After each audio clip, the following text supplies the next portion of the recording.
శుక్లాంబరధరం విష్ణుం శశివర్ణం చతుర్భుజం ప్రసన్నవదనం ధ్యాయేత్ సర్వవిఘ్నోపశాంతయేత్. గురుర్బ్రహ్మా గురుర్విష్ణుః గురుర్దేవో మహేశ్వరః గురుః సాక్షాత్ పరబ్రహ్మ తస్మై శ్రీగురవే నమః.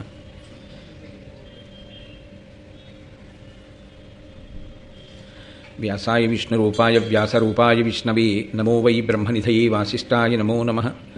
కూజంతం రామ రామేతి మధురం మధురాక్షరం ఆరుహ్య కవితాశాఖాం వందే వాల్మీకికోకిలం. శ్రుతిస్మృతిపురాణానాం ఆలయం కరుణాలయం నమామి భగవత్పాదశంకరం లోకశంకరం.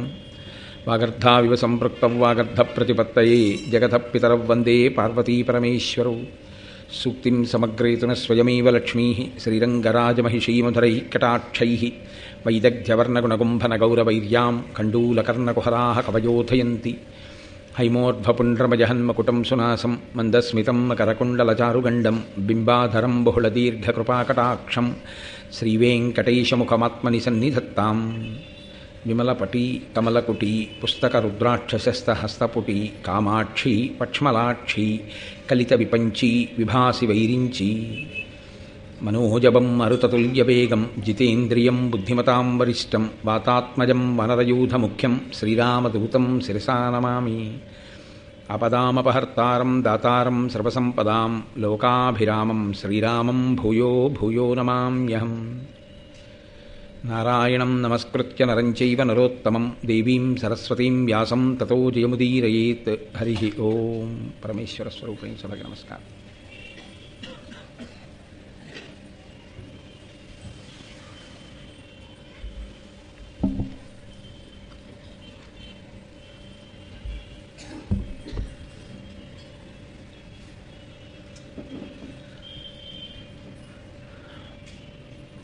దేవవ్రతుడు తండ్రి కోరుకున్నటువంటి వనితని ఆయనకి భార్యని చేయడం కోసం భీషణమైనటువంటి ప్రతిజ్ఞ చేసినటువంటి కారణం చేత భీష్ముడు అని ఆయనని దేవతలు ఋషులు కీర్తించి పుష్పవృష్టి కురిపించి ఆయన పట్ల తమ ఆదరభావమును వెల్లడి చేస్తే తండ్రి స్వచ్ఛంద మరణాన్ని వరంగా ఇచ్చాడు.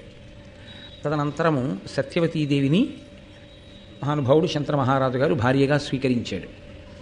సత్యవతీదేవి కారణజన్మురాలు. మీకు నేను ఆ వెనక ఉన్నటువంటి వృత్తాంతాన్ని నిన్న కూడా ఆవిష్కరించాను. కారణజన్మురాలైనటువంటి సత్యవతీదేవి శంతన మహారాజు గారికి భార్య కావడం చేత ఏది సాధించగలిగింది? ఆవిడ కొత్తగా చంద్రవంశానికి ఆ భరత వంశానికి పూర్వవంశానికి ఆవిడ చేసినటువంటి మహత్తరమైనటువంటి విశేషమేమి అన్న కోణంలో సత్యవతీదేవి యొక్క గాథని కూడా మీరు ఇవాళ పరిశీలనం చేసేటటువంటి అవసరం ఉంటుంది. ఆవిడ్ని భార్యగా స్వీకరించినటువంటి శంతన మహారాజు గారికి మళ్ళీ ఇద్దరు కుమారులు కలిగారు. చిత్రాంగదుడు విచిత్ర వీర్యుడు అని వాళ్ళిద్దరికీ పేర్లు. దీర్ఘాయుష్మంతుడై ఈ ఇద్దరు పిల్లలు పుట్టిన తర్వాత చాలా కాలం బ్రతకలేదు శంతన మహారాజు గారు. ఆయన శరీరాన్ని విడిచిపెట్టేశాడు. విడిచిపెట్టేసిన కారణం చేత ఈ పిల్లలిద్దరూ ఇంకా చిన్నవాళ్లుగా ఉన్నారు. వాళ్ళు యువకులు కూడా కాలేదు. కాబట్టి యథార్థానికి అంత పెద్ద భూమండలాన్ని పరిపాలించేటటువంటి సమయంలో రాజు గతించి పిల్లలిద్దరూ ఇంకా చిన్నవాళ్లుగా ఉండడం, భీష్ముడు నేను రాజ్యాన్ని స్వీకరించను అని చెప్పడం శత్రురాజులకు మహదవకాశం.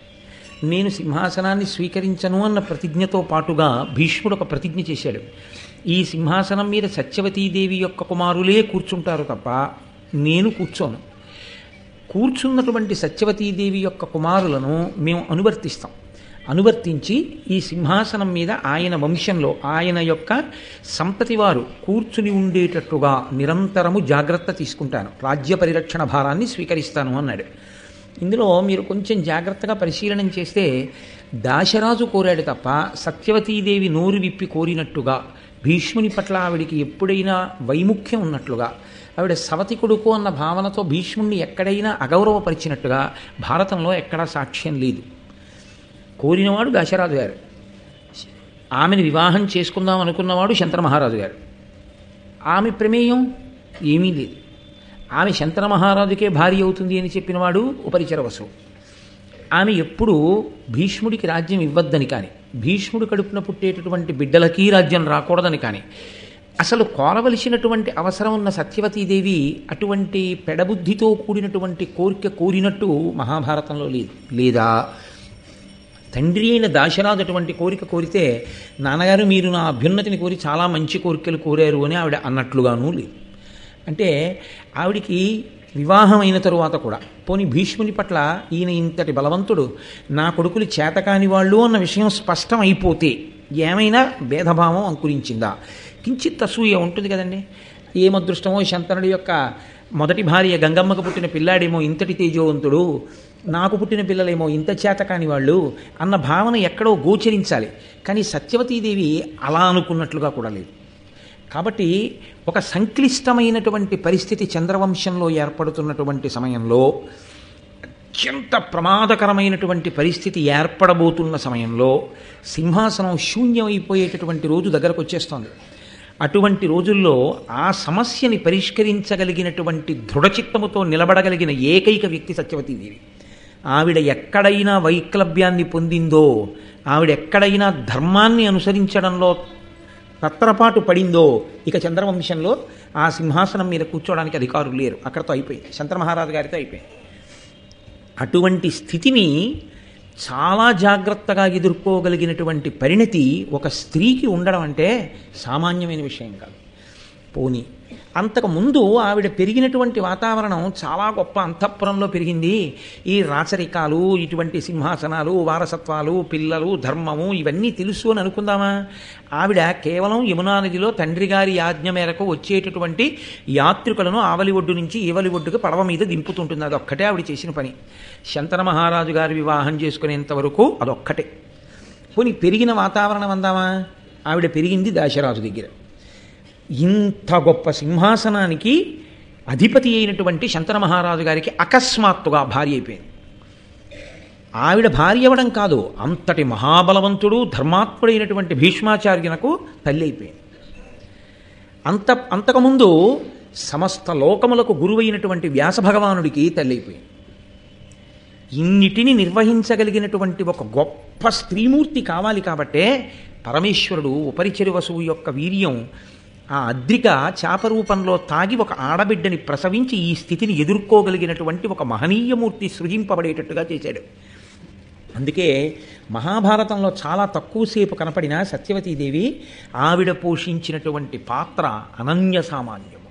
సత్యవతీదేవిలా ధర్మాన్ని ఊంచుకుని సమస్యని పరిష్కరించుకోగలిగినటువంటి సత్తాతో ఎక్కడెక్కడ ఎలా ప్రవర్తించాలో అలా ప్రవర్తించి ఆ స్థానానికి తగినట్లు ఒదిగి నిలబడగలగడంలో అసలు చాలా చాలా చాలా కోట్ల కోట్ల కోట్ల మందిలో ఏ ఒక్కరో తప్ప అలా నిలబడగలిగినటువంటి ప్రజ్ఞాశాలులు ఉండరు. అంతటి ప్రజ్ఞ కేవలంగా ఆవిడ కారణజన్మురాలైన కారణం చేతనే ఆవిడ ఉంచుకోగలిగింది.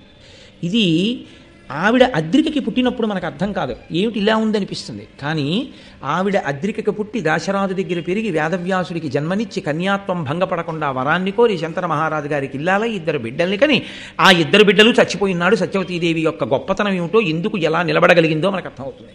అందుకు సృజించాడు రా ఇలాంటి వ్యక్తిని పరమేశ్వరుడు, లేకపోతే ఆ సింహాసనానికి ఎంత ఇబ్బంది వచ్చేదో అని మనకు అనిపిస్తుంది. కాబట్టి శంతన మహారాజు గారికి సత్యవతీదేవి ఎందు 2 కుమారులు జన్మించారు, చిత్రాంగదుడు, విచిత్రవీర్యుడు అని మీకు నేను మనవి చేశాను. భీష్ముడు చేసినటువంటి ప్రతిజ్ఞ కారణం చేత పెద్దవాడైన చిత్రాంగదుడికి అయాచితంగా సింహాసనం లభించింది. లభించడం కాదు, ఏకకాలంలో ఏమైపోయిందంటే అన్నగారు భీష్ముడు చూస్తే ధర్మానికి కట్టుబడి సింహాసనాన్ని కాపలా కాస్తున్నాడు కాబట్టి శత్రురాజులు కన్నెత్తి చూడరు. తండ్రి శంతన మహారాజు చూస్తే మహాధర్మాత్ముడు, రాజర్షి కాబట్టి అసలు బెంగలేదు. భీష్ముడికి రావలసిన రాజ్యమా అనుకోకుండా తనకు వచ్చేస్తుంది. పోని తర్వాత ఏమైనా ఇబ్బందులు ఉన్నాయా? అసలు లేవు. తమ్ముడు ఏమైనా ప్రజ్ఞావంతుడా? రేపొద్దున్న తన తోడబుట్టినవాడు సత్యవతీదేవికి ఏమైనా ప్రజ్ఞావంతుడా? అంత ప్రజ్ఞావంతుడేం కాడు, విచిత్రవీర్యుడు. కాబట్టి ఇప్పుడు చిత్రాంగదునికి ఏర్పడినంత సానుకూల పరిస్థితి పుట్టుకతో అసలు ఎవరికీ ఉండదలా. A luckiest person born under a lucky star to a golden stomach under with a silver spoon in his mouth అంటూని ఇంగ్లీష్లో ఒక ప్రొవర్బ్ చెప్తుంటారే, అలా అంత అదృష్టంతో పుట్టాడు. అటువంటి చిత్రాంగదుడు ఇన్ని అవకాశాలను ఈశ్వరుడు ఇస్తే అహంకారంతో కాల రాచుకున్నాడు. ఇవన్నిటినీ దేనికి స్వీకరించగలిగాడంటే, నా అంత గొప్పవాడు ఎక్కడుంటాడు, నా అంత అదృష్టవంతుడు ఎక్కడుంటాడు, నా అంత తెలివైనవాడు ఎక్కడుంటాడు, భావిరాసు. ఈ ఒక్క అహంకారం అతన్ని ఏం చేసిందంటే దేవతల్ని, ఋషుల్ని, గంధర్వుల్ని ఎవరినీ లెక్క పెట్టకుండా చేసింది. ఎక్కడ అహంకారం పెరిగిందో, ఎక్కడ దేవతలు బాధపడ్డారో, ఎక్కడ ఋషులు బాధపడ్డారో, అక్కడ మనం ఎంత గొప్పవాళ్ళమని మనం అనుకుంటున్నామో అక్కడ అనుకోని రీతిలో పరమేశ్వరుడు ఒక గొప్ప అవకాశాన్ని సృజించి దాని చేత ఆ వ్యక్తి మడిసిపోయేటట్టు చేస్తాడు.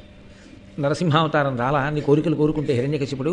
కాబట్టి ఇప్పుడు చిత్రాంగదుడు అని పేరున్నటువంటి వేరొక గంధర్వుడు ఒక ఆయన ఉన్నాడు. ఒకసారి ఈయనకి పెద్ద యుద్ధం ప్రారంభమైంది. దేనికి ప్రారంభమైందంటే ఇందులో మళ్ళీ ఇదో విచిత్రమైనటువంటి లక్షణం ఒకటి ఉంటుంటుంది. ఈ పేరు నీకన్నా ఉండాలి, ఈ పేరు నాకన్నా ఉండాలంటుంటారు. ఎందుకంటే అదొక గొప్పతనం. ఈ పేరు నాకు ఒక్కడికే ఉండాలి, భూమండలం మీద నీకు ఉండకూడదు అంటుంటారు. అది నన్నయ్య గారు చెప్పారా అన్నది అవసరం లేదు. అటువంటి అహంకారం ఉన్నటువంటి వాడికి మనసులో ఉంటుంది. మీరు పురాణాలని పరిశీలనం చేసినప్పుడు ఇలాంటివి చాలా కనపడతాయి మీకు లోకంలో. కాబట్టి ఇప్పుడు ఈయన ఆ చిత్రాంగదుడు గంధర్వుడి మీదకి యుద్ధానికి వెళ్ళాడు. ఆయన అన్నాడు, మనం యుద్ధం చేయడానికి నీకు సైన్యం నాకు సైన్యం ఎందుకు, మన ఇద్దరం ద్వంద్వ యుద్ధం చేద్దాం. కాబట్టి ఇతరులు జోక్యం చేసుకోకూడదు. ఇప్పుడు ఏమైంది, అవతల భీష్ముడు ఆదుకోవడానికి రావడానికి లేకుండా పోయింది. శంతన మహారాజు గారా వాళ్ళిద్దరూ యువకులు కాకముందే శరీరం వదిలేశాడు.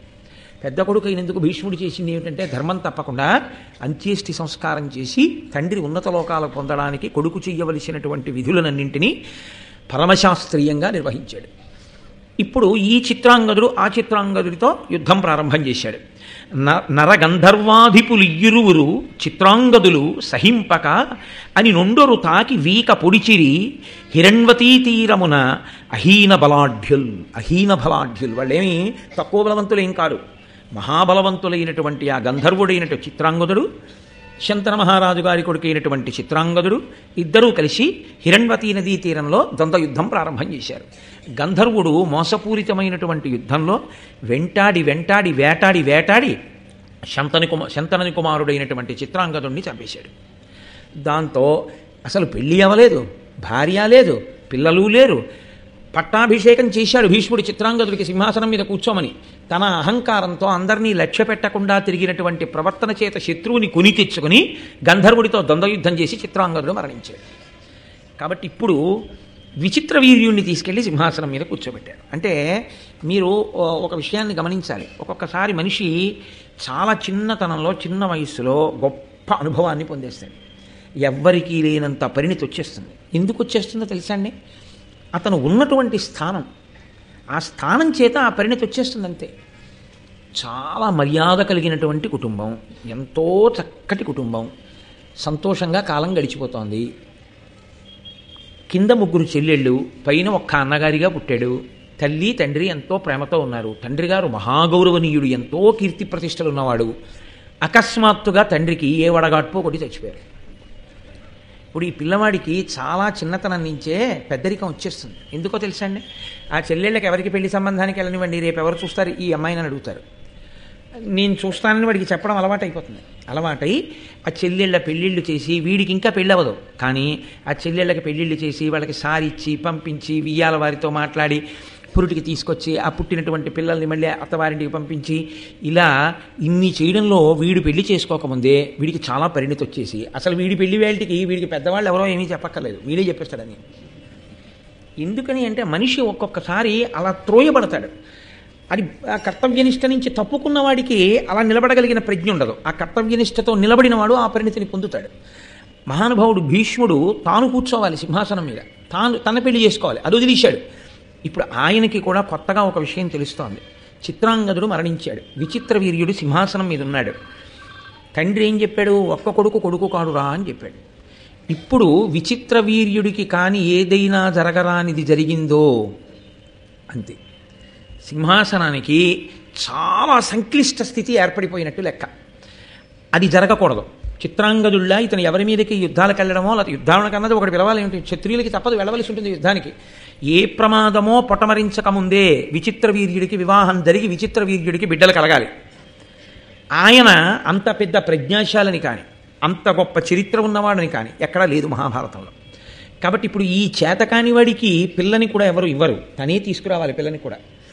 తన పరాక్రమాన్ని, తన శౌర్యాన్ని, తన తేజస్సును అడ్డుపెట్టి పిల్లని తెచ్చి వీడికి ఇచ్చి పెళ్లి చేస్తే కనీసం వీడు సంతానాన్ని కంటే వాళ్ళని సింహాసనం మీద కూర్చోబెట్టాలి. అంటే మీరు ఇదే భీష్ముడిని జీవితాంతం వెంటాడింది. తరువాతి కాలంలో భీష్మాచార్యుల వారి ఆలోచనల్ని విచిత్ర వీర్యుడిని కూర్చోపెట్టడం సింహాసనం మీద అన్న పరిస్థితి దగ్గర నుంచి, చిత్రాంగదుడు చచ్చిపోవడం అన్న దగ్గర నుంచి భీష్ముడి ఆలోచనలన్నీ ఇంకొకలా ఉంటాయి. ఇవి ఎలా ఉంటాయి? వంశకర్తగా నిలబడినటువంటి ఆ మహానుభావుడు, అంటే ఆ వంశాన్ని పెంచాలన్న తాపత్రయంలో నిలబడిన వాడిగా ఆయన వాళ్ళకి భార్యల్ని తెచ్చేటప్పుడు ఎప్పుడు ఏ కోణంలో ఆలోచించి భార్యల్ని తీసుకొచ్చాడు అన్నది ఇదిగో ఈ సంఘటనే భీష్ముడి మనసు మీద ముద్రపడింది. అందుకే వ్యాసుడు భారత రచన చేస్తూ ఒక మాట అంటారు, అసలు లోకంలో ఉన్నటువంటి ఏ పరిస్థితిని, ఏ సందర్భాన్ని మహాభారతంలో నేను విడిచిపెట్టలేదు. మహాభారతంలో చెప్పినటువంటి ఏ పరిస్థితి, ఏ సందర్భం లోకంలో రానిది కాదు. కాబట్టే మహాభారతం అంత పరిణితినిస్తుంది. ఏ స్థితిలో ఉన్న వాళ్ళకైనా ఆ స్థితిలో ఆలోచించగలిగినటువంటి నేర్పరితనాన్ని ఇస్తుంది. కాబట్టి ఇప్పుడు ఆయన పిల్లని తేవాలి. పిల్లని తేవడం అంటే యోగ్యమైనటువంటి పిల్ల కావాలి. ఎక్కడున్నది అని ఆలోచించాడు. కాశీరాజు గారు స్వయంవరం ప్రకటించాడు. ఆయనకి 3 కుమార్తెలు, అంబా, అంబిక, అంబాలిక. ఇప్పుడు ఈ అంబా, అంబిక, అంబాలిక 3 సౌందర్యరాశులు, 3 యోగ్యమైనటువంటి కుటుంబమునందు జన్మించిన వారు. కాబట్టి అన్ని విధాలా తన తమ్ముడికి తగినటువంటి భార్యలు. ఇది భీష్ముడి దృష్టికోణం. అటువంటి భార్యలు నాకుండాలని చెప్పి స్వయంవరంలో వాళ్ళు తన మెడలో దండ వేసేటట్టుగా ఉండవలసినంత ప్రతిభ విచిత్ర వీర్యుడికి ఉందా అంటే చెప్పడం కష్టం. కష్టమేమీ లేదని చెప్పవలసి ఉంటుంది. కాబట్టే అసలు స్వయంవరానికి వెళ్ళనే లేదు విచిత్ర వీర్యుడు. ఎవరు వెళ్ళారు? భీష్ముడు వెళ్ళాడు. ఎందుకు భీష్ముడికి స్వయంవరం? ఆయన పెళ్లి చేసుకోడుగా, నిత్య బ్రహ్మచారిగా. మరి ఆయనకి ఎందుకు స్వయంవరం అంటే తాను ఇల్లి పిల్లని గెలిచి తెస్తే తమ్ముడికి ఇచ్చి పెళ్లి చేస్తాడు. మళ్ళీ ఇక్కడ ఒక పెద్ద ధర్మ సంక్లిష్టం. అలా చెప్పకుండా పట్టుకొస్తే స్వయంవరంలో వాళ్ళ పరాక్రమం తీసుకురావచ్చు క్షత్రియులు, రాక్షస వివాహం అని. ఎవరెత్తికెళ్ళారో వాడు చేసుకోవాలి. కాబట్టి ఇప్పుడు భీష్ముడు చేసుకోవాల్సి ఉంటుంది. కాబట్టి భీష్ముడు మహాధార్మికుడు. ఆయన స్వయంవర మంటపానికి వెళ్ళాడు. వెళ్ళి అక్కడ ఆ కాశీరాజుని చూసి, దేశంలో ఉన్న రాజులందరూ వచ్చారు యోగ్యులైనటువంటి స్త్రీలు కాబట్టి, వారు మనకి దండ వేస్తే మనకి భార్యాస్థానంలో ఉంటే వంశం పరిఢవిల్లుతుందని. ఇంతమంది రాజులు సమావేశంలో ఉండగా ఆ 3 కన్యల్ని సభామంటపంలోకి వెళ్ళి తన రథం ఎక్కించుకున్నాడు. ఎక్కించుకుని కాశీరాజు వంక చూసి సభామధ్యంలో ఒక మాట చెప్పాడు. నేను సుక్షత్రియుడను, శంతన మహారాజు గారి యొక్క కొడుకుని. నేను ఈ 3 పిల్లల్ని కూడా అపహరించి తీసుకెళ్తున్నాను. ధైర్యం ఉండి నాతో పోరాటం చేసి నిలబడగలిగిన వాళ్ళు ఉంటే నాతో యుద్ధం చేసి పిల్లల్ని దక్కించుకోవచ్చు. క్షత్రియులకు అధికారం ఉంది కాబట్టి పిల్లల్ని నేను రాక్షస వివాహము కొరకు తీసుకెళ్తున్నాను. కానీ ఈ పిల్లల్ని నేను చేసుకోను. నేను మిమ్మల్ని అందరినీ ఓడించినా వీళ్ళని నా తమ్ముడి కొరకు తీసుకెళ్తున్నాను. నా తమ్ముడికి ఇచ్చి వివాహం చేస్తాను అని ప్రకటన చేశాడు సభలో. ఈ ప్రకటన చెయ్యగానే నా ఎనుజునకు వివాహము సేయగా కన్యాత్రయంబు చేకొని బలిమింపోయదా అడ్డంబగువా రాయత భుజిశక్తి అడ్డమగు ఆజిమొనన్. యుద్ధంలో ఎవరైనా నన్ను ఎదుర్కొనగలిగిన వాళ్ళు ఉంటే రండి, మిమ్మల్ని ఓడించి తీసుకెళ్ళేది నా ఎనుజునకు వివాహము సేయగా, నా తమ్ముడికి ఇచ్చి పెళ్లి చేస్తాను. మొత్తం రాజులందరూ ఇదేమిటిది, తన తమ్ముడి కోసం పట్టుకెళ్ళిపోతుంటే మనం ఇంత చేతకాని వాళ్ళగా నించోడమా, రండి అన్నారు. ఇప్పుడు ఒకే ఒక కారణానికి రాజులందరూ ఒక ఎత్తు అయ్యారు, భీష్ముడొక్కడు ఒక ఎత్తు అయ్యాడు. ఇందులో మీరు ఒక విషయాన్ని జాగ్రత్తగా గమనించండి. విచిత్ర వీర్యుణ్ణి కూడా తీసుకునే వెళ్ళొచ్చా సభకి? భీష్ముడి ఆలోచన ఏమిటో తెలుసా అండి? ఆయన ఎంత ధర్మపరాయణుడంటే, యుద్ధంలో ఒకవేళ భీష్ముడు నిహతుడైపోయాడు అనుకోండి, ఒకవేళ భీష్ముడు పడిపోయాడు, ఆ పిల్లని అక్కడున్న వాళ్ళు ఎవరో చేసుకుంటారు. అది సంభవం కాదు, ఒక్కనాటికి జరగదు. ఎందుకు జరగదు అంటే తాను మరణించాలనుకుంటేనే మరణిస్తాడు భీష్ముడు. తండ్రి గారు వరం ఇచ్చాడుగా. విచిత్ర వీర్యుణ్ణి తీసుకెళ్ళాడు అనుకోండి, ఆ జరగరానిది ఏదో విచిత్ర వీరుడికి జరిగితే అప్పుడు ఆ పిల్లల్ని తీసుకొచ్చి ఏమిటి ప్రయోజనం? సింహాసనం తన చేత్తో తానే ఖాళీ చేశాడు. అందుకని విచిత్ర వీర్యుణ్ణి అంతఃపురంలో ఉంచి తాను వెళ్ళాడు స్వయంవరానికి. అంటే ఆయన ఎంత ఏ మాట అన్నాడో ఆ మాటకి ఎంత ప్రేమాస్పదుడై కట్టుబడ్డాడో చూడండి. ఒక అన్నగారు తండ్రి లేనటువంటి స్థితిలో తండ్రిగా నిలబడాలంటుంది ధర్మశాస్త్రం. నిజంగా తండ్రిలాగే నిలబడ్డాడు భీష్ముడు. ఆయనకి ఒకటి పెళ్ళయిందా, కానీ ఎంత పరిణతో చూడండి, ఎంత విశాల హృదయమో చూడండి మహానుభావుడిది. ఆ 3 పిల్లల్ని తీసుకుని వస్తున్నాడు. మిగిలిన రాజులందరూ ఆయన మీదకి యుద్ధానికి వచ్చారు. వారలనందర రౌద్రాకారుండై కసి మసంగి గాంగేయుడు దుర్వార పటు బాణ నిహతిని వీరాహవరంగమునకు విముఖుల చేశన్. భీష్ముడు ఒక్కడే మిగిలినటువంటి రాజులందరినీ కూడా ఇన్ని వేల మంది రాజుల్ని భీష్ముడు ఒక్కడే ఓడించి తెగటార్చి ఆయన ఆ ముగ్గురు కన్యల్ని తీసుకుని వెళ్ళిపోతున్నాడు. వెళ్ళిపోతుంటే సాల్వుడు ఆయన మీదకి యుద్ధానికి వచ్చాడు. ఈ రాజులందరూ ఓడిపోయిన తరువాత సాల్వుడు వచ్చాడు. ఈ వసుధాధినాథుల జయించిన ఎట్టిది కాదు, చక్కనై పోవక నిల్వు నా ఎదిరి పోర మదీయ ధనుర్విముక్త నానావిధ మార్గణోగ్రగహనంబునన్న దిగ్భ్రమనుంద కిమ్మియింపోవగవోలు నీకనుచు పురుకులోత్తమతాకెవీకతోన్. ఆ సాల్వుడు వచ్చి అన్నాడు, వీళ్ళందరితో యుద్ధం చేయడం కాదు, ఈ వసుధాధినాథుల జయించిన ఎట్టిది కాదు, చక్కనై పోవక నిల్వు. వీళ్ళని గెలిచి వెళ్ళడం కాదు, యుద్ధం చేస్తే నాతో చెయ్యి, నిన్ను మట్టు పెడతాను. ఏమనుకున్నావో, నేను వేసేటటువంటి బాణ పరంపరకి దిగ్భ్రాంతి చెందుతా ఉన్నాడు. దిగ్భ్రాంతి అని అదొక చిత్రమైన మాట, వేదాంతంలో కూడా ఎక్కువగా వాడతారు. దిగ్భ్రాంతి అంటే ఏ దిక్కు ఏదో తెలియకుండా పోవడం, ఆ స్థితిని పొందుతావు అని యుద్ధానికి వచ్చాడు. సాల్వుణ్ణి తక్కువ చేసి అంచనా వేయడానికి ఏం లేదు, సామాన్యుడేం కాడు సాల్వుడు. ధృతిమయీ శతసంఖ్యయు దశశత సంఖ్యయు శతసహస్ర సంఖ్యయును శతాయుత సంఖ్యయుగా దేవవ్రతు మీదను సాల్వుడేశ వాడిశరంబుల్. ఆయన 1000, 100,000, 1,00,000 ఇన్ని బాణములను ఏకకాలంలో తన ధనస్సుకి సంధించి భీష్ముడి మీదకి విడిచిపెట్టాడు. ఇన్ని బాణములు తన మీద పడకముందు గాలిలోనే తుత్తునియలు చేసి ఒక్క బాణంతో ఆ సాల్వుని యొక్క రథాన్ని, సారథిని, గుర్రాల్ని పడగొట్టాడు భీష్మాచార్యుల వారు. నన్నయ్య గారు ఇక్కడ ఒక చిత్రమైనటువంటి మాట పట్టేశారు. ఈ మాట మిగిలిన రాజులకి వేయలేదు, సాల్వుడికి మాత్రమే వేశారు. ఈ మాటని ఆధారం చేసుకునే భావి కథ నడిచింది. ధృతిమయి ఆ రథమును రజ్యంబులు సారథియును వృధయైన భగ్నరథుడై భాగీరథి కొడుకు చేత విమనోరథుడై సాల్వుండు నిజపురంబున కరిగెన్. రథం విరిగిపోయింది, గుర్రములు చనిపోయాయి, సారథి చనిపోయాడు భీష్ముడు వేసిన ఒక్క బాణానికి. ఇవి పైన కనపడుతున్నాయి, భీష్ముడు వేసిన ఒక బాణానికి ఇవన్నీ పడిపోయాయి, అంటే సాల్వుడు ఓడిపోయాడు. పైకి కనపడని రథం ఒకటి విరిగిపోయింది అన్నారు నన్నయ్య గారు. ఏ రథం విరిగిపోయింది? మనోరథం విరిగిపోయింది అన్నారు. ఏమి మిగిలిన రాజులందరూ కూడా ఓడిపోయారుగా, వాళ్ళ మనోరథం విరిగిపోలేరుగా, మరి ఈయన మనోరథం విరిగిపోవడం ఏమిటి అంటే, ఈ ముగ్గురిలో ఎవరో ఒక ఆవిడ ఈయనకి భార్యనవుతానని అంగీకరించింది పూర్వమే. ఈయన కూడా ఆమెని భార్యగా స్వీకరించడానికి అంగీకరించి ఉన్నాడు. కాబట్టి ఈయన మనోరథం విరిగిపోయింది. అంటే ఇప్పుడు ఈ సాల్వుడితో భీష్ముడు చేసిన యుద్ధం ఎదర భారత కథని చాలా పెద్ద మలుపే తిప్పబోతోంది. అది సామాన్యమైన మలుపు కాదు. ఇక్కడ విరిగింది సాల్వుడి మనోరథమైన, నిజానికి ఇదే భీష్ముని యొక్క మరణానికి కూడా కారణమైంది ఈ యుద్ధమే. ఇది మహానుభావుడు చేసింది తన వంశాన్ని నిలబెట్టుకోవడానికి. కానీ ఇక్కడ సాల్వుడితో చేసిన యుద్ధం ఏదుందో, ఈ యుద్ధమే చిట్ట చివర భీష్మాచార్యుల వారు శరీరాన్ని విడిచిపెట్టడానికి కారణమైంది. అది ఇంకా చాలా దూరం. భీష్మాచార్యుల వారు మహానుభావులు ఎన్ని పర్వాల్లోనో కనిపిస్తారు మనకి. కాబట్టి ఈ సాల్వుడు ఓడిపోయి భీష్ముడిని ఎదిరించలేక వెళ్ళిపోయాడు. భీష్ముడు ఆ ముగ్గురు కన్యల్ని తీసుకుని తన యొక్క అంతఃపురానికి వెళ్ళిపోయి తల్లికి అప్పచెప్పాడు, అమ్మ 3 కన్యల్ని తీసుకొచ్చాను, ఈ ముగ్గురిని ఇచ్చి విచిత్ర వీర్యుడికి వివాహం చేద్దాం. తల్లి సత్యవతీదేవి యొక్క శీల వైభవం అది మహాభారతంలో. ఆమె పరమ సంతోషంగా ముగ్గురికి స్వాగతం చెప్పి లోపలికి తీసుకెళ్ళి కూర్చోబెట్టింది. ఇంతసేపు బాగానే ఉంది అంబ ఆ ముగ్గురిలో. సత్యవతీదేవిని చూడగానే భోరుని ఏడ్చి, అంటే తన కష్టాన్ని చెప్పుకోవచ్చు అన్నటువంటి ఒక ఆడది దొరికింది చూడగానే సత్యవతి ఎందు. అంటే అసలు ఆవిడ ముఖము ఇతరుల కష్టం చెప్పుకోవచ్చు అనిపించేటట్టుగా ఉంటుందన్నమాట. అంత ప్రసన్న హృదయ, అంత మంచిది సత్యవతీదేవి. అందుకే ఆవిడ్ని చూడగానే అంబంది, పరగనన్ను సాల్వపతి వరించిన తండ్రి చేత పూర్వదత్తనైతి అమ్మహీషునకు నయంబున ఎయ్యది ధర్మ విరిగిదా ని తలపుమిప్పుడు. ఇత పూర్వం నన్ను సాల్వుడు వివాహం చేసుకుంటాను అని అడిగాడు. నేను కూడా సాల్వుడిని ఇష్టపడ్డాను. సాల్వుడికి మా నాన్నగారు మాట ఇచ్చి ఉన్నారు, నీకు నా పెద్ద కూతురైన అంబనిచ్చి వివాహం చేస్తాను అని.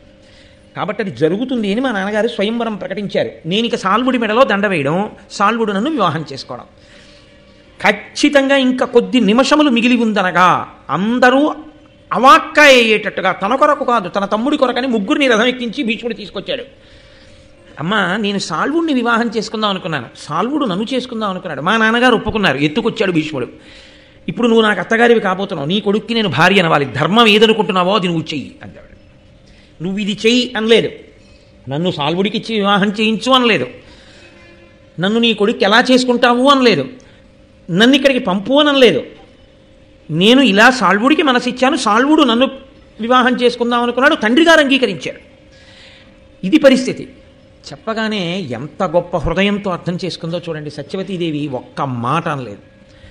భీష్ముడు విని నొచ్చుకున్నాడు. అరే రే, నాకు ఈ విషయం ముందు తెలియదు, తెలిసి ఉంటే నేను నిన్ను తీసుకుని వచ్చేదానను వచ్చేవాడిని కానీ కాదు, నిన్ను సాల్వునకే ఇచ్చి వివాహం చేసి ఉండేవాడిని. పొరపాటు జరిగింది, అయినా ఇబ్బంది లేదు, నువ్వు కొంచెం ముందు చెప్పడం మంచిదైంది. ఇప్పుడు నా తమ్ముడు విచిత్ర వీర్యుడికి నేను ఇచ్చి వివాహం చెయ్యను, ఎందుకంటే నీ మనసు లేదు, నీ మనసు సాల్వుని ఎందుంది. కాబట్టి కొంతమంది బ్రాహ్మణుల్ని సహాయంగా ఇచ్చి రథంలో నిన్ను సాల్వుడి దగ్గరికి పంపించేస్తాను, నువ్వు సాల్వుణ్ణి స్వీకరించవచ్చు అని వెంటనే బ్రాహ్మణుల్ని పిలిచి రథం ఎక్కించి అంబని సగౌరవంగా సత్యవతీదేవి భీష్మాచార్యుడు ఇద్దరూ కలిపి పంపించేశారు. మీకు ఇందులో ఒక విషయం అర్థమవుతుండాలి. సత్యవతీదేవి తన కుమారుడైన విచిత్ర వీర్యుణ్ణి సంప్రదించడం కన్నా భీష్ముణ్ణే సంప్రదిస్తుంది నిర్ణయం చేసుకునే ముందు. ఏరా నీ కోసం తీసుకొచ్చాడు అన్నయ్య, ఈవిడేమో ఇంకోళ్ళకి మనసిచ్చానంటోంది, పంపించైనా నువ్వు చేసేసుకుంటావా అని కూడా అడగచ్చు సత్యవతీదేవి. అంతఃపురంలో ఏం జరిగిందో ఎవరికి తెలుస్తుందండి, త్రికాలవేది వ్యాసుడు రాశాడు కాబట్టి. కానీ ఆవిడ ఆ విషయంలో విచిత్ర వీర్యుడికి స్వేచ్ఛ ఇవ్వలేదు. ధర్మ నిర్ణయంలో భీష్ముడు చెప్పిన మాట. అందుకే ఆవిడ భీష్ముడిని అడుగుతుంటుంది. అడిగి అంటే సత్యవతీదేవి యొక్క శీల వైభవాన్ని చూడండి. ఆ సమయంలో ఆ అంతఃపురంలో వస్తున్నటువంటి వైక్లభ్యాల్ని తట్టుకోగలిగినటువంటి, తనంత తాను ధర్మనిష్ట కలిగినటువంటి ఒక గొప్ప వనిత ఆ ఇంటి కోడలుగా నిలబడాలి అక్కడ. శంతన మహారాజు గారి భార్యగా శంతనుడు లేకపోవచ్చు. రాబోయే సంక్లిష్ట పరిస్థితిని ధార్మిక దృష్టితో తట్టుకోగలిగిన స్త్రీ ఉండాలి అక్కడ. కాబట్టి ఇప్పుడు ఆ అంబని రథం ఎక్కించారు, బ్రాహ్మణులకు ఇచ్చారు, పంపించేశారు. అంబిక, అంబాలిక ఇద్దరు స్త్రీలు మిగిలారు. ఈ ఇద్దరు రాసకన్యల్ని ఇచ్చి విచిత్ర వీర్యునకు వివాహం చేశారు. ఇప్పుడు తన ప్రమేయం లేకుండా, తానేమీ కష్టపడవలసిన అవసరం లేకుండా చక్కగా ఇద్దరు భార్యలు అమరారు. ఆయన పేరే విచిత్ర వీర్యుడు. దేని వలన తన వంశము వృద్ధి పొందాలో, దేని వలన నలుగురు బిడ్డలు తనకి పుట్టాలో అటువంటిది పుట్టడానికి ఉపయోగపడకపోగా తాను చావడానికి పనికొచ్చింది. అందుకని విచిత్ర వీర్యుడు అయ్యాడేమో. ఆయన అపారమైనటువంటి భోగ లాలస కలిగినటువంటి వాడు. అది అగ్నిహోత్రంలో పోసిన నెయ్యి. ఆ కామాతురతకి ఇంకా ఒక అవధి లేదు. ఆ కారణం చేత నిరంతరముగా క్రీడించాడు అంబికా అంబాలికలతో ఆయన. దాని చేత ఆయన దేహము శుష్కించిపోయింది. శుష్కించి పటుత్వము తప్పి క్షయవ్యాధికి గురైపోయాడు. గురి అయి అంబికా అంబాలిక అప్పటికి 3 సంవత్సరాలైందండి. సత్సంతానమును పొందడం మీద దృష్టి కన్నా కామాతురతను అనుభవించటమునందు మాత్రమే దృష్టి.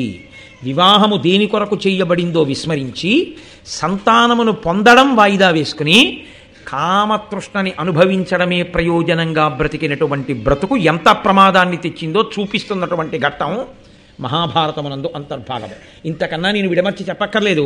ఇవాళ సమాజంలో ఉన్నటువంటి అత్యంత హేయమైన పరిస్థితికి ఇది నిదర్శనం.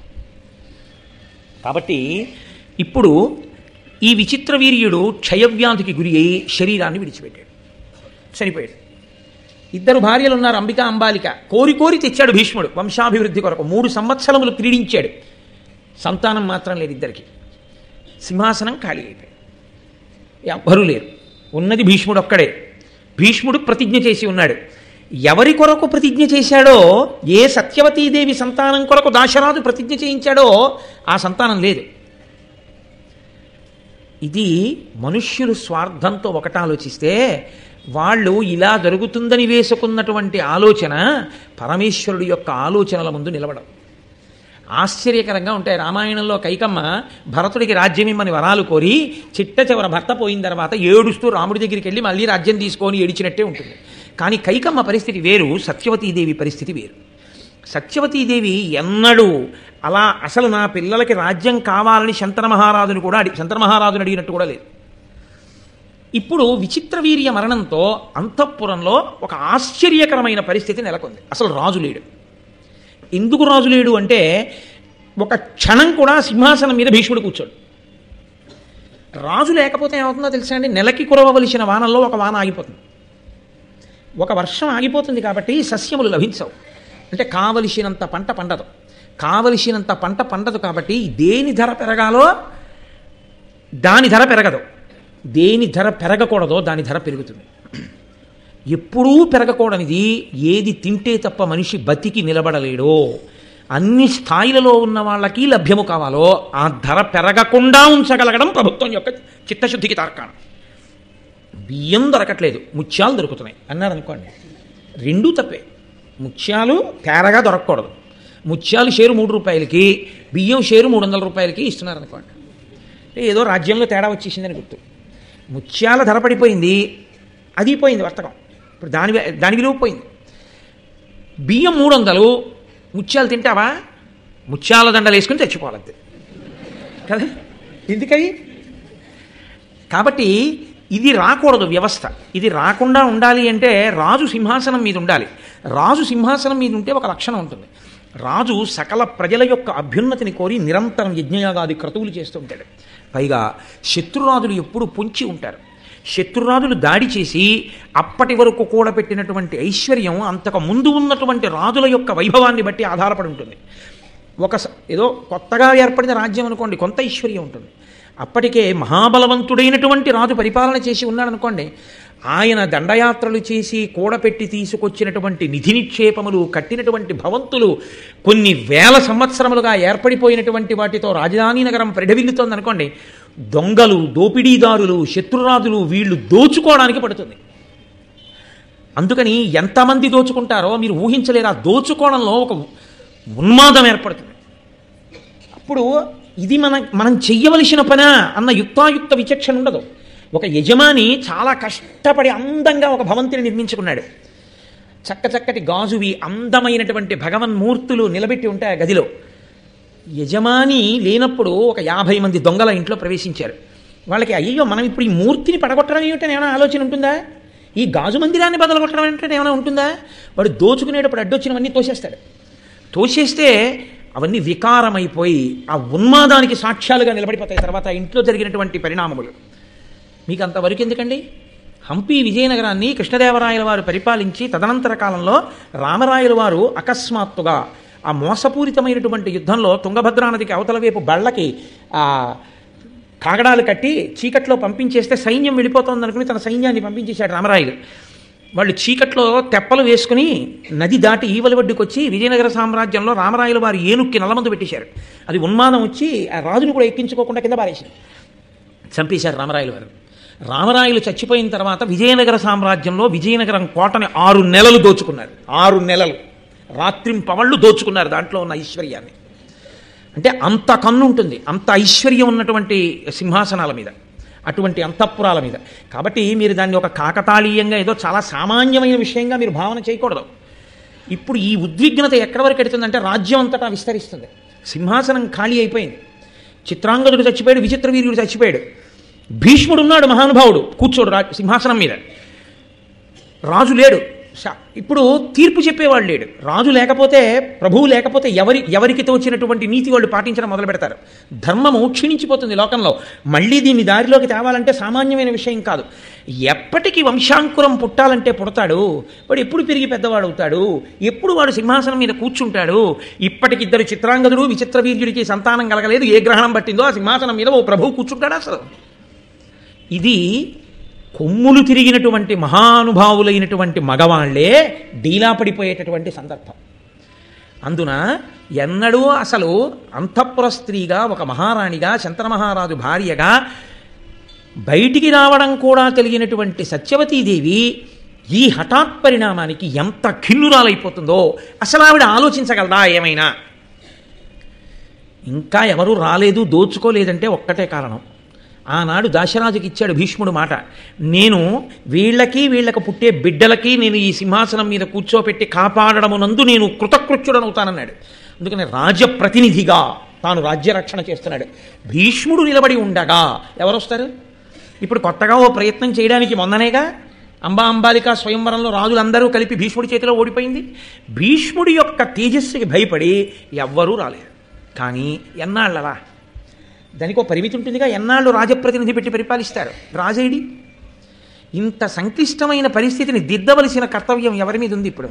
భీష్ముడా సత్యవత? భీష్ముడిదా అంటే భీష్ముడిది కూడా ఉంది. కానీ భీష్ముడు అన్ని వేపులా తలుపులు మూసుకుపోయినవాడు. ఎందుకని అంటే తాను చేసిన శపథమే తనకడ్డు.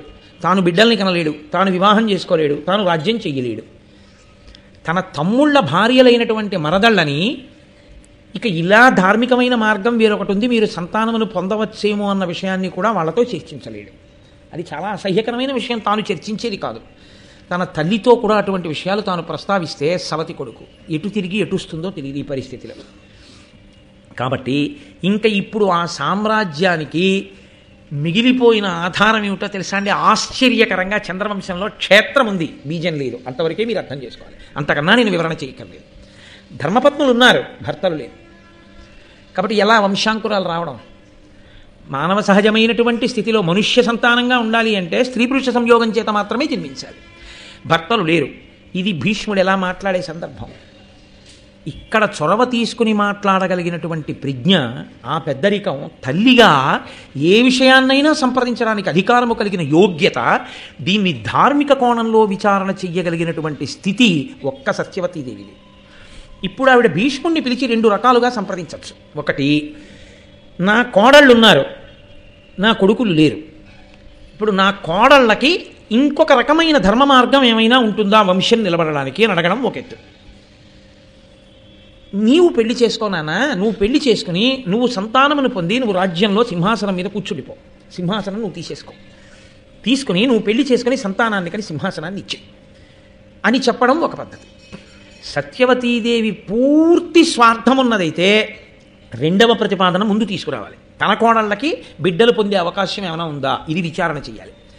ఆవిడ నిస్వార్థపరురాలైతే భీష్ముణ్ణి పిలిచి విశాల హృదయంతో, నువ్వు మీ నాన్నగారి కొరకు శపథం చేశావు, ఆ తండ్రి గారు వెళ్ళిపోయారు, ఇప్పుడు శంతన మహారాజు ఊహించని స్థితి వచ్చింది, ఇప్పుడు నువ్వు భీష్మించడంలో అర్థం లేదు, కాబట్టి నువ్వే ఇక సింహాసనం మీద కూర్చుని వివాహం చేసుకుని నీ పుత్రులకు సింహాసనం ఇయ్యి, నువ్వు నా కొడుకువే, కాబట్టి నేను అది చూసి సంతోషిస్తాను తప్ప సింహాసనం ఖాళీగా ఉండిపోయింది అన్న అమర్యాద రాకుండా చూడు. రాజు లేడు, రాజపత్ని ఉంది. కొడుకులు లేరు, రాజమాత ఉంది. కొడుకున్నాడు, సింహాసనం మీద కూర్చోడు. అప్రతిష్ట నాకు వచ్చింది కాబట్టి నువ్వు కూర్చో అని చెప్పవలసిన కర్తవ్యంలో సత్యవతీదేవి ముందు భీష్ముణ్ణి కూర్చోమంటుందా, తన కోడళ్ళకి సంతానం కలిగే మార్గం ఏమైనా ఉందా అని అడుగుతుందా? ఈ రెండిటిలో ఏది ముందు మాట్లాడుతుందన్న దాన్ని బట్టి సత్యవతీదేవి శీలం ఆవిష్కరింపబడుతుంది. ఆవిడ స్వచ్ఛత, ఆవిడ విశాల హృదయం అక్కడ తెలుస్తుంది. కాబట్టి ఒక హేయమైన విషయాన్ని చూసినట్టుగా దయచేసి మీరు ఈ ప్రత్యేక సందర్భాన్ని చూడకూడదు. ఎంత సంక్లిష్టమైన స్థితి ఏర్పడిందో, ఉన్న వ్యక్తులు ధర్మాన్ని పట్టుకోవడానికి ఎలా ప్రయత్నిస్తున్నారో మీరు చూడాలి. అంబాలిక ఏ మాట మాట్లాడలేదు, వారి దుఃఖంతో వారు ఉన్నారంతే. కాబట్టి ఇప్పుడు ఆ మహాతల్లి పిలిచి భీష్ముడిని దగ్గర కూర్చోబెట్టుకుంది. ఆవిడ సంప్రదించాలంటే మంత్రుల్ని కూడా సంప్రదించవచ్చు, భీష్ముడిని పక్కన పెట్టి. ఎందుకో తెలుసా అండి? ఏమో భీష్ముడిని అడిగితే అసలు ఇంకొక ధర్మ మార్గం కూడా ఏమైనా ఉందన్నది చెప్పడేమో, చెప్పకుండా తానే సింహాసనం మీద కూర్చునే మార్గం చూసుకుంటాడేమో. అందుకని భీష్ముడిని అడగకుండా ముందు మంత్రుల్ని, పురోహితుల్ని, కుల పెద్దల్ని అడుగుదాం అని కూడా ఆలోచించవచ్చు కదండి. అంతవరకు ఎందుకండి? నేను ఒక్క మాట అంటాను, మీరు కొంచెం విశాల హృదయంతో స్వీకరించండి. ఒక ఆవిడుంది, వివాహం అయింది, కడుపున బిడ్డలు పుట్టలేదు, బావగారుల అందరూ మరణించారు, మరుదులు మరణించారు, అకస్మాత్తుగా భర్త చనిపోయాడు. ఇప్పుడు ఆవిడ ప్రేతానికి ఎవరు సంస్కారం చెయ్యాలి అని అనుమానం వచ్చిందనుకోండి, వెంటనే ఏ అన్నదమ్ముడి వరుస వాళ్ళో ఎవరో పక్కింటి వాళ్ళు అక్కడ ఉంటే చేసేస్తారా? ఎవరినైనా పిలిచి అసలు ఎవరండి ఈవిడికి ఎవరున్నారు, వాళ్ళు చెయ్యొచ్చా, లేకపోతే వాళ్ళకి ఒకసారి ఫోన్ చేయమని విచారణ చేస్తారా? విచారణ చేస్తారు కదా. ఇంత గహనమైన విషయం అండి, ఇదేం సామాన్యమైన విషయం కాదు. చంద్రవంశంలో వచ్చిన ఆపద ఇది. ఇది తట్టుకునే ప్రజ్ఞావంతురాలు కావాలి. అందుకొచ్చింది సత్యవతీదేవి ఇంటి కోడలిగా. ఇంటి ప్రతిష్ట కోడలు నిలబెడుతుంది అంటే ఇది కారణం. కోడలంటే ఎక్కడి నుంచో వచ్చిందని కాదు, ఎక్కడి నుంచో వచ్చినా ఇంటికి. అందుకే మామగారు శరీరం విడిచిపెట్టేసిన తర్వాత కడుపున పుట్టినటువంటి కొడుకు ఒళ్ళో తలపెట్టుకు చచ్చిపోవాలని కోరుకుంటాడు, కొడుకుని కౌగిలించుకోవాలని కోరుకుంటాడు తండ్రి, కొడుకుతో కలిసి ఉండాలని కోరుకుంటాడు తండ్రి. చచ్చిపోయాక మాత్రం తనకి శ్రాద్ధం పెడుతుంటే కోడలు దీపం పెడితే తప్ప శ్రాద్ధాన్ని స్వీకరించాడు. కోడలది అంత గొప్ప పాత్ర. ఇంటికి కోడలు వస్తున్నప్పుడు కొడుకు కాదుట సంతోషించేది, ఎంత పొంగిపోయేవాడో మామగారు. అందుకే ఆడదాని జీవితంలో చాలా పెద్ద కష్టం, పూడ్చలేనంత నష్టం జరిగిందని ఎప్పుడంటారంటే ఆడపిల్ల తండ్రి చచ్చిపోయినప్పుడు కాదు, ఆడపిల్ల మామగారు చనిపోయినప్పుడు. ఆడపిల్ల తండ్రి వెంటనే రెండో స్థానంలోకి దిగిపోతాడు. తన కూతురు అని ఆలోచించవలసిన అవసరాన్ని ఆ పిల్ల మామగారు ఇవ్వడు అసలు. ఎందుకు ఆలోచించడో తెలుసా అండి? నా కూతురుని మాత్రమే ఈయన ఆలోచించగలడు. నా కూతురు కాకపోయినా ఎక్కడో పుట్టినా నా ఇంటికి కోడలిగా వచ్చింది, నా కొడుకు చెయ్యి పట్టింది, నా కొడుక్కి సంతానాన్ని కంది, నా ఇంటి పేరుతో నా వంశాన్ని ఉద్ధరించింది, పిచ్చి తల్లి ఎక్కడి నుంచో వచ్చింది. ఆ అమ్మాయి నా ఇంట సుఖపడకపోతే, నా ఇంట ఆ అమ్మాయి సంతోషించకపోతే కాల్చనా నా పెద్దరికం దేనికి? మా మామగారు ఉన్నాడు ధర్మాత్ముడు మహానుభావుడు, మా మామగారిని కోడలు సంతోషించకపోతే నేను ఉండి ఏం ప్రయోజనం అనుకుంటాట మామగారు.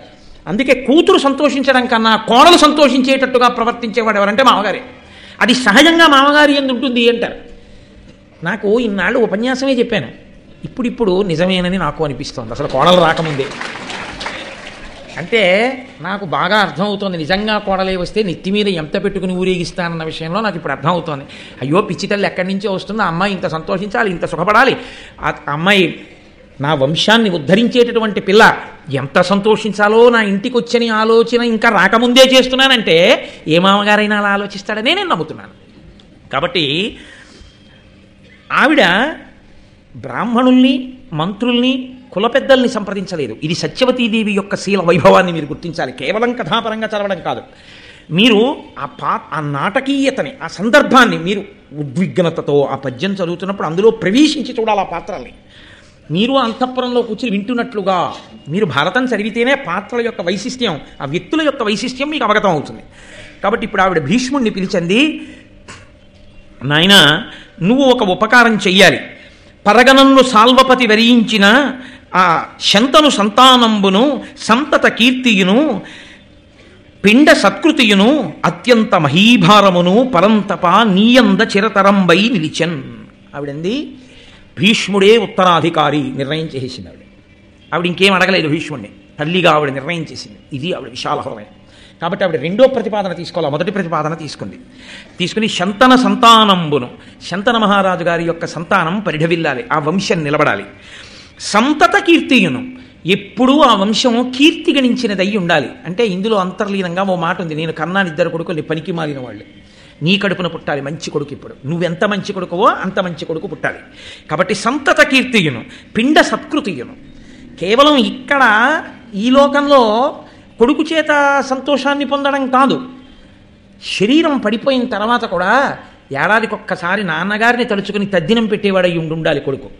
అయ్యో మా నాన్నగారు ఇంతటి మహానుభావుడు, ఇంతటి కీర్తి వహించాడు, ఏ కీర్తి లేకపోవచ్చు, తండ్రే కదండి, చనిపోయాడు ఫలానా తిథి నాడు పడిపోయింది శరీరం, కాబట్టి ఆ రోజున మనం శ్రాద్ధం పెడదామని గుర్తుపెట్టుకునేవాడు అయి ఉండాలి. మహాభావ, శంతనుడు చనిపోతే శ్రాద్ధకర్మలు చేశావు, ప్రతి ఏడాది చేస్తున్నావు. కాబట్టి వంశంలో ఇలా తండ్రిని గుర్తుపెట్టుకుని తాతని గుర్తుపెట్టుకుని తద్దినం పెట్టేటటువంటి శ్రద్ధాళువులైన వాళ్ళు పుట్టాలి. కాబట్టి అత్యంత మహీభారమును, ఇంత పెద్ద సామ్రాజ్య భారాన్ని వహించగలిగినటువంటి మహాతేజోమూర్తి కావాలి.